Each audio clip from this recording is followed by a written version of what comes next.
నమస్కారం. Koluguri 24/7 news TV ప్రేక్షకులకు స్వాగతం. బంగారం ఇది కేవలం ఒక లోహం మాత్రమే కాదు, మన తెలుగువారి సెంటిమెంట్.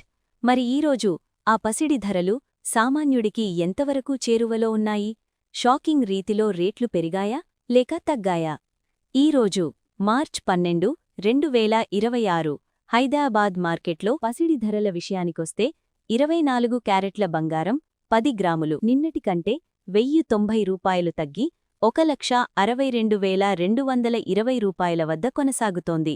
22 క్యారెట్ల బంగారం 10 గ్రాములు రూ. 1,000 తగ్గి 1,48,700 వద్ద ఉంది. అంతేకాదు, వెండి ధర కూడా కిలోకు సుమారు 2,90,000 వద్ద ట్రేడవుతోంది. ఈ నెల మొదట్లో 1.70 లక్షల మార్కును తాకిన బంగారం ఇప్పుడు కొంచెం తగ్గడం విశేషం. మరి ఇది కొనుగోలు చేయడానికి సరైన సమయమేనా లేక ఇంకా తగ్గే అవకాశముందా? మీ అభిప్రాయాన్ని కింద కామెంట్ సెక్షన్లో తెలియచేయండి. ఇలాంటి లేటెస్ట్ అప్డేట్స్ కోసం చూస్తూనే ఉండండి కొలుగూరి 24/7 న్యూస్ టీవీ.